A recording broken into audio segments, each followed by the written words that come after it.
Runway पर एक Boeing 747 take off करने के लिए बिल्कुल तैयार था।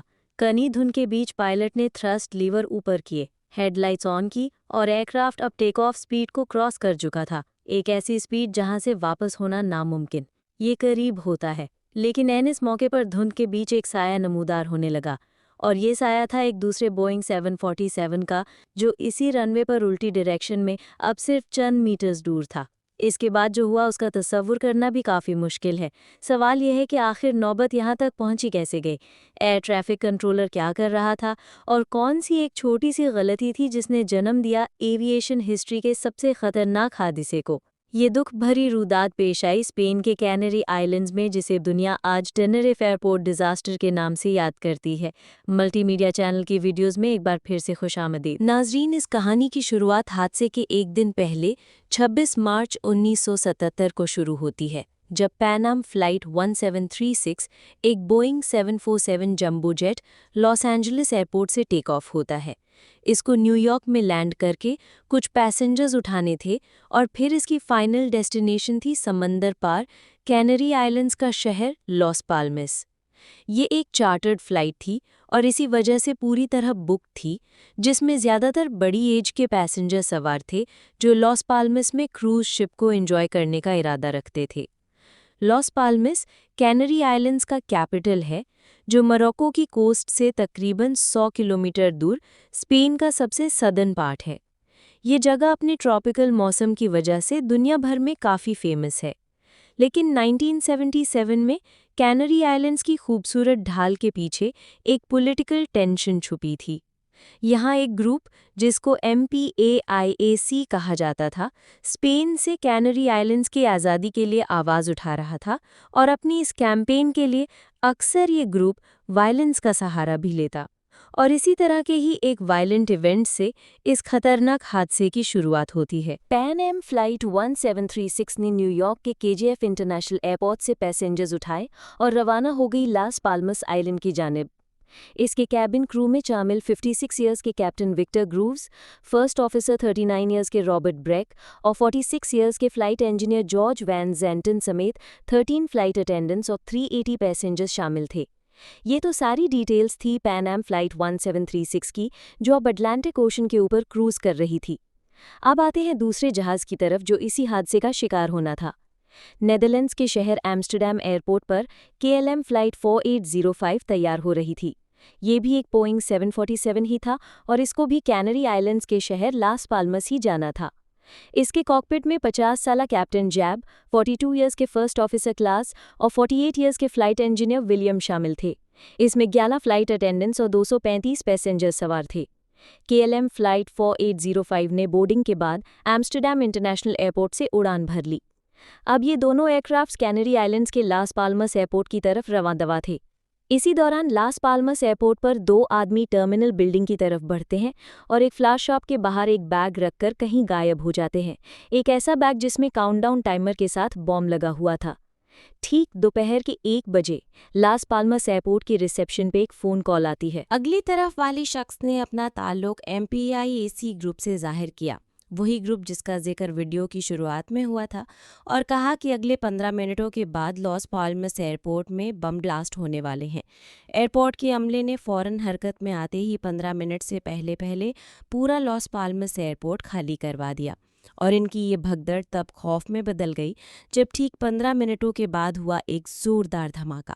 इस ब्लास्ट की वजह से टर्मिनल बिल्डिंग की छत का एक बड़ा हिस्सा गिर गया, पर इसके बाद लॉस पाल्मस एयरपोर्ट की तमाम सरगर्मियां सस्पेंड कर दी गई। तमाम फ्लाइट्स कैंसिल और जिन फ्लाइट्स को यहां लैंड करना था उनको डाइवर्ट कर दिया गया। कुछ देर बाद एम्स्टर्डम से आने वाली KLM फ्लाइट 4805 लॉस पाल्मस के करीब पहुंच चुकी थी, पर एयर ट्रैफिक कंट्रोलर ने उनको एयरपोर्ट पे होने वाले धमाके की इतला दी और फ्लाइट को टेनरिफ एयरपोर्ट पे लैंड करने की हिदायत दी, जो यहां से 110 किलोमीटर दूर था। KLM के कैप्टन ने मजीद 25 मिनट की उड़ान के बाद दोपहर 1:38 पे टेनरिफ एयरपोर्ट के रनवे 30 पे लैंड कर लिया। ठीक इसी वक्त न्यूयॉर्क से आने वाली पैन एम फ्लाइट 1736 भी लॉस पाल्मस के करीब पहुंच चुकी थी और इसको भी टेनरिफ एयरपोर्ट पर डाइवर्ट कर दिया गया। उस वक्त तकरीबन तमाम फ्लाइट्स को ही टेनरिफ एयरपोर्ट पर डाइवर्ट किया जा रहा था क्योंकि यही सबसे करीबी एयरपोर्ट था। अब देखते ही देखते टेनरिफ एयरपोर्ट पर रश बढ़ रहा था। आपको यहाँ बताते चले कि टेनरिफ एयरपोर्ट पहाड़ी इलाके में वाक़ एक छोटा सा एयरपोर्ट है। अटलांटिक ओशन से बहुत करीब, इसकी ऊंचाई 2000 फीट के आसपास है। ये इलाका ऊंचे पहाड़ों से घिरा हुआ है और इसी वजह से अटलांटिक ओशन की नम हवाएं पहाड़ से टकराकर जब ऊपर की तरफ जाती हैं तो फौरन ठंडी होकर बादलों में बदल जाती है, और ये सब यहाँ अचानक होना बहुत ही नॉर्मल है। जब पैनम फ्लाइट और केएलएम फ्लाइट टेनरिफ एयरपोर्ट पर लैंड किया तो विजिबिलिटी बिल्कुल ठीक थी, लेकिन अब अचानक यहाँ की विजिबिलिटी बादलों की वजह से कम हो चुकी थी। जब बादल रनवे पर होते तो विजिबिलिटी 300 मीटर्स तक कम हो जाती और दूसरे ही लम्हे 2 किलोमीटर दूर तक सब कुछ क्लियर नजर आने लगता। अब यहाँ एयरपोर्ट पर इनको कितनी देर रहना था ये फिलहाल कंफर्म नहीं था। पैसेंजर्स को उतार दिया गया ताकि वो लंबी फ्लाइट के बाद थोड़ा फ्रेश हो सके। इतनी देर केएलएम फ्लाइट 485 जिसको वापस एम्स्टर्डम जाना था, उन्होंने अपना फ्यूल टैंक यहीं पर रिफिल करवाने का सोचा ताकि लॉस पैल्मास एयरपोर्ट वापस खुले तो वहां पर रिफ्यूलिंग में टाइम ज़ाया ना हो। अभी उन्होंने रिफ्यूलिंग शुरू ही की थी कि लॉस पैल्मास के खुलने की खबर आ गई। दोनों फ्लाइट्स ने पैसेंजर्स दोबारा ऑन बोर्ड किए, लेकिन केएलएम की रिफ्यूलिंग की वजह से टैक्सी वे ब्लॉक था। टेनरिफ एयरपोर्ट एक छोटा एयरपोर्ट है जहां सिर्फ एक रनवे, एक टैक्सी वे और एक एप्रन है जहां टर्मिनल बना हुआ है, जो आप इस एनिमेशन में देख सकते हैं। यहाँ पर इतना ज़्यादा रश होना काफ़ी अबनॉर्मल था, और वो भी बोइंग के जंबो जेट्स का रश। केएलएम फ्लाइट 485 की रिफ्यूलिंग की वजह से पैनम एयर टर्मिनल से निकलकर रनवे पर नहीं जा सकती थी। तभी उनको कहा गया कि जब तक कि केएलएम की रिफ्यूलिंग पूरी नहीं हो जाती, उन्हें टर्मिनल के पास ही वेट करना होगा।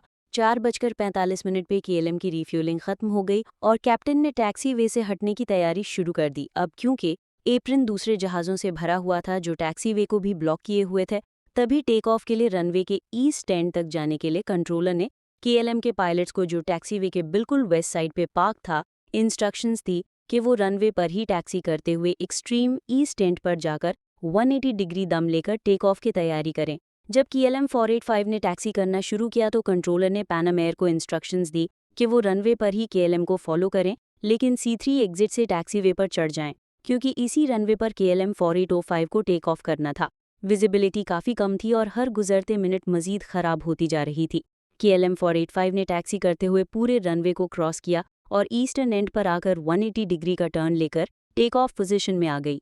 पैनम एयर के पायलट्स ने भी रनवे पर टैक्सी करना शुरू किया, लेकिन धुंध की वजह से वो C1 और C2 एग्जिट्स को तो देख पाए, लेकिन C3 एग्जिट उनसे मिस हो गई। क्योंकि C3 एग्जिट वापस एप्रन की तरफ जा रही थी, शायद इसी वजह से वो C3 को देख ही नहीं पाए। दूसरा, एयरपोर्ट पर साइन मार्क्स की भी कमी थी। रनवे एग्जिट्स के लिए टारमैक पर ही इशारे लगाए जाते हैं, लेकिन यहाँ पर ये साइन मार्क्स मिसिंग थे। जब पैनम फ्लाइट 1C से क्रॉस कर रही थी, उसी वक्त KLM 485 के कैप्टन ने कंट्रोल टावर से टेक ऑफ की परमिशन मांगी और यहीं से बैक टू बैक कन्फ्यूजन्स का एक सिलसिला शुरू हो गया।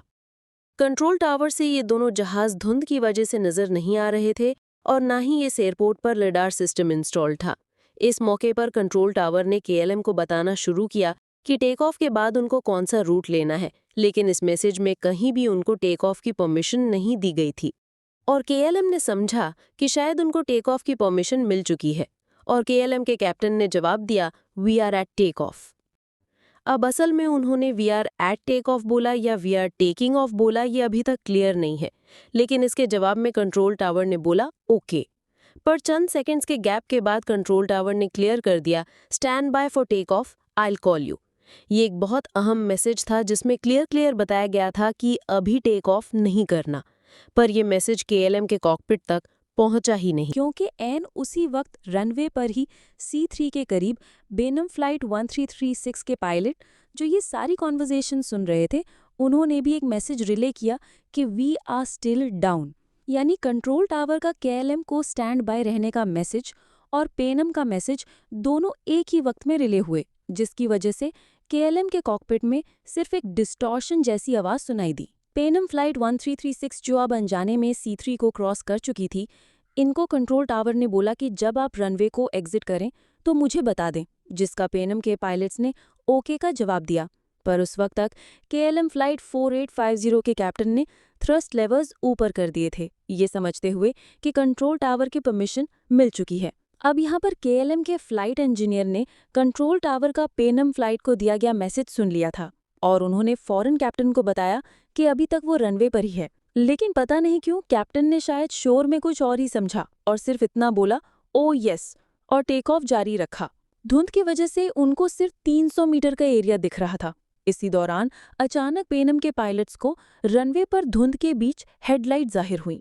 पहले तो उनको लगा कि शायद KLM फ्लाइट रुकी हुई है, लेकिन अगले ही लम्हे उन्हें अंदाजा हो गया कि ये तेजी से उनकी तरफ बढ़ रही है। उन्होंने फौरन जहाज को मोड़ने की कोशिश की, लेकिन अब बहुत देर हो चुकी थी। KLM का राइट इंजन पेनम के फर्स्ट क्लास पोर्शन को बढ़ाता हुआ लैंडिंग गियर भी टूट गया और जहाज 150 मीटर दूर रनवे पर जा गिरा और इसमें खौफनाक आग भड़क उठी।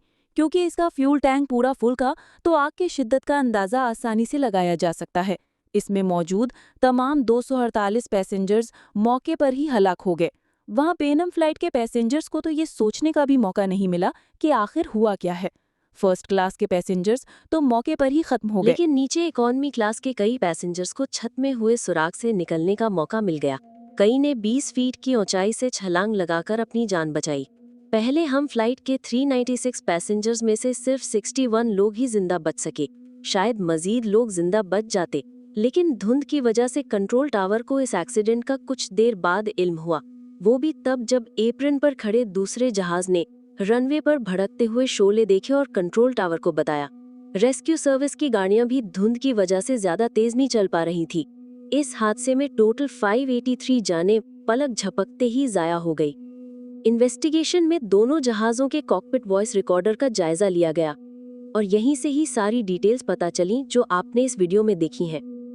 इन्वेस्टिगेशन टीम ने ये रिजल्ट निकाला कि इस हादसे के पीछे चेन ऑफ इवेंट्स थे। पहले तो लास एल्मस पर बम ब्लास्ट, फिर KLM का टेनेरिफ एयरपोर्ट पर अपना फ्यूल टैंक फिल करवाकर टैक्सीवे को ब्लॉक करना। अगर वो ऐसा ना करते तो पैनम फ्लाइट 365 पहले ही टेक ऑफ कर जाती। उसके बाद अचानक विजिबिलिटी कम हो जाना और पैनम का C3 एग्जिट को मिस करना। पर इन्वेस्टिगेशन टीम ने इस हादसे का जिम्मेदार KLM फ्लाइट 4805 के क्रू को ठहराया, क्योंकि आफ्टर ऑल उन्होंने बगैर परमिशन के टेक ऑफ जारी रखा, जबकि 5 सेकंड्स पहले फ्लाइट इंजीनियर ने कैप्टन को रोका भी था।